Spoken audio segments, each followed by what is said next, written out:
कायम आनंदी राहायचं असेल तर दुःखाशी मैत्री करता आली पाहिजे. असेच नवनवीन सुविचार ऐकण्यासाठी आत्ताच आपल्या चॅनलला सबस्क्राईब करा. आयुष्यात सुख दुःख किती आहे हे पाहणाऱ्याची नजर नाही तर जगणाऱ्याचं मन सांगतं. आयुष्यात स्वतःच्या आवडीला दिलेलं प्राधान्य म्हणजे स्वतःसाठी केलेली एक सर्वोत्तम बांधिलकीच असते. 4 ओळी म्हणजे रचलेल्या शब्दांची मोळी भरभरून देतात माणसाच्या विचारांची झोळी.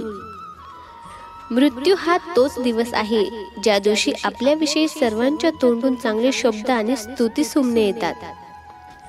आयुष्य हे वनवे सारखं आहे. मागे वळून पाहता येतं पण मागे जाता येत नाही. म्हणून प्रत्येक क्षण आनंदात जगा. कातड्याचा रंग कसाही असू देत, आतड्याचा रंग मात्र माणुसकीचाच असला पाहिजे.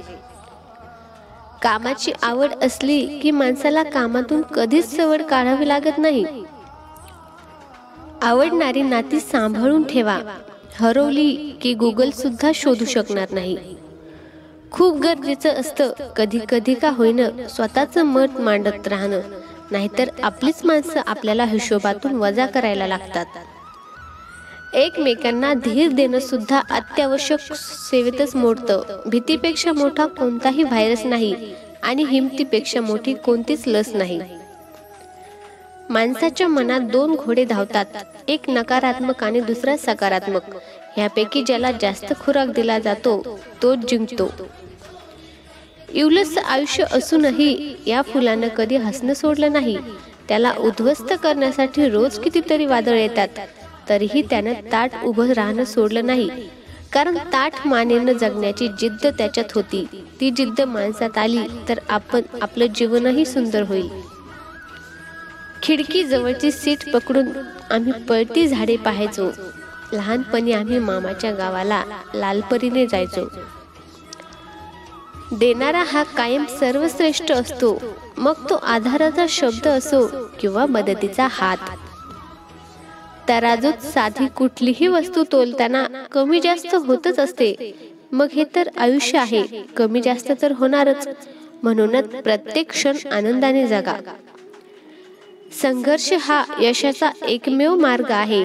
जर तुम्हाला आयुष्यामध्ये खूप संघर्ष करावा लागत असेल तर स्वतःला खूप नशीबवान समजा. कारण संघर्ष करण्याची संधी त्यांनाच मिळते ज्यांच्यामध्ये क्षमता असते. आभाळा एवढं कर्तृत्व असतानाही कणभरही अहंकार नसलेलं नेतृत्व म्हणजे छत्रपती शिवाजी महाराज. कुणाच्या आयुष्यात जायचं असेल तर आनंद घेऊन जा. दुःख तर त्यांच्या जवळ पहिल्यापासूनच असतं. अपत्य प्राप्तीसाठी होणाऱ्या यातना कितीही असह्य असल्या तरी एका आईसाठी आयुष्यातील तोच खरा आनंद असतो. आयुष्यात खूप साप डसणारे साप भेटतील, त्यांना पुंगी वाजून नाचवण्याचे सामर्थ्य तुमच्या मनगटात ठेवा.